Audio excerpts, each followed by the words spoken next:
Alright guys, so today I'm going to be showing you how to make a balloon dog painting.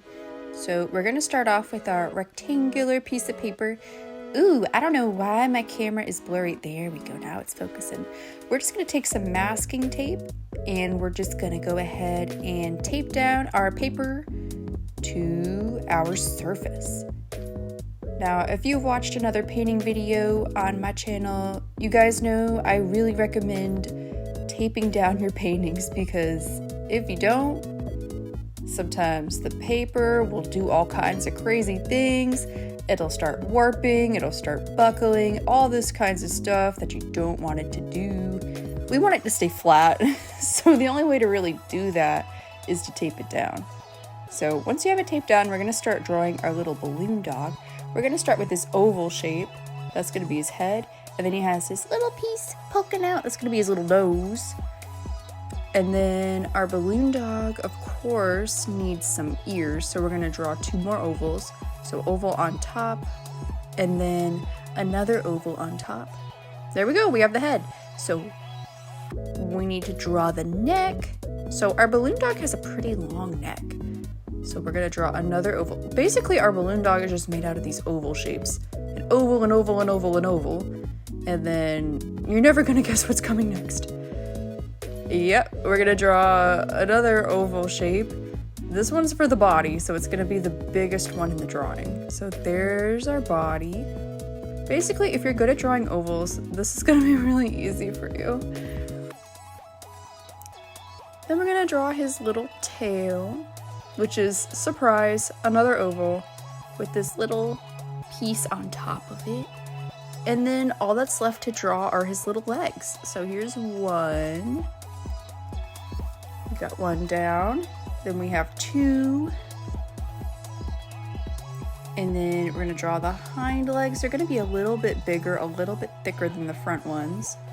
There's three. We want them to be about the same length.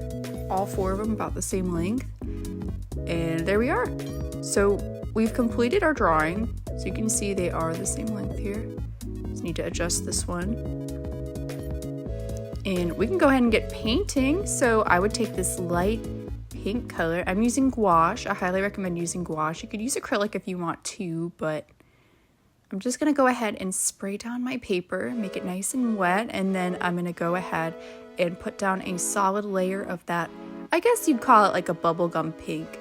So we're just going to put that down. We don't want it to be too thick or else we'll lose our drawing. We don't want that. We spent so much time on our drawing. It'd be a waste if we painted over it and we couldn't see it. So you can use a little bit of water to make the layer of paint a bit thinner. And I would just go back and forth, back and forth. Try not to make it too streaky, and then we can go ahead and start painting the actual balloon dog once that layer has completely dried. Don't move forward to this step unless it's completely dried, okay? All right. So we're gonna go in with yellow, and look how that yellow contrasts with the pink. Like, it really pops. It's beautiful. And we're basically just gonna color the whole thing. We're not doing anything fancy, no crazy techniques.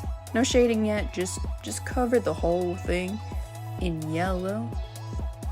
That's all there is to it. I'd recommend going in with a flat brush, or you can also go in with like a tiny brush first and then color in the bigger areas, but it is completely up to you. And I'll let you guys watch the sped up process of me color in this balloon dog.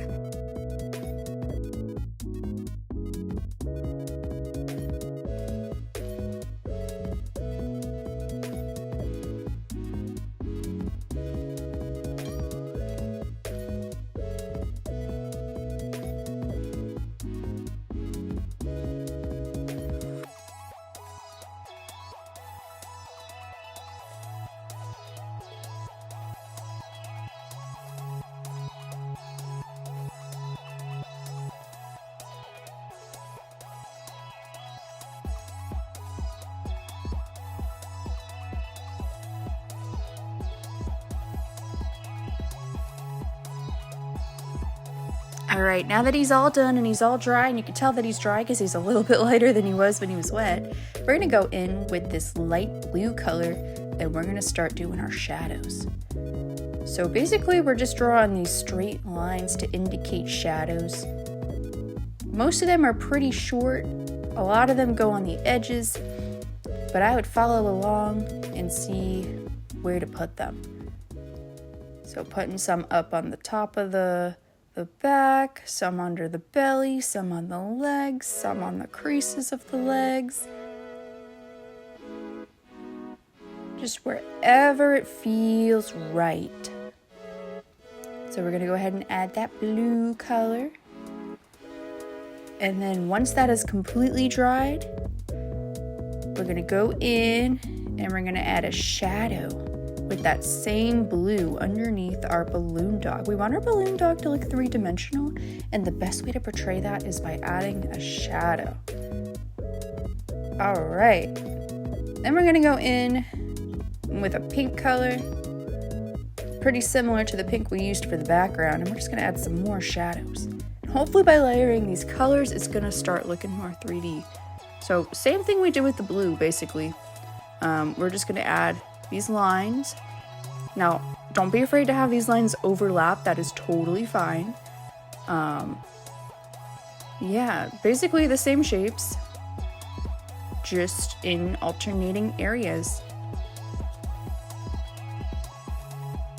If you want, you can also go in with a smaller brush to really get control over those precise lines. Sometimes when we use a bigger brush, it can be really tough. So you don't have to make it hard on yourself. You can use a small brush. Promise it's not cheating. And I'm going in with a darker pink just because I thought it would look better. So this, I'm using magenta, just pure magenta for this. And I'm not quite outlining our balloon dog, but I am adding these like short segmented lines that have stops in the middle of them. They don't fully go all the way across, as you can see. And some of them, you know, are going straight down. Some of them are curving in. Basically, we want to just give our balloon dog some more shape and add some more contrast. Even though the yellow and the pink do contrast really well, I feel like we needed that extra something to really make it pop. So the magenta does the trick on this. So I'm adding a lot of magenta to the legs. And in this way, it acts as a big shadow. Also has a lot of contrast with the shadow underneath it, the blue shadow we added. And as you can see, we're just kind of like repeating this process with the rest of the body. So doing that on the legs back here. And I don't know if you've noticed, I only do like a few swipes before I grab more paint or I wet my brush. So don't be afraid to do that as well.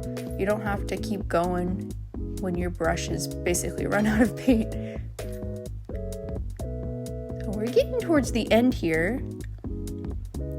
The last thing we want to do is add some highlights. We added a ton of shadows, but we need some highlights.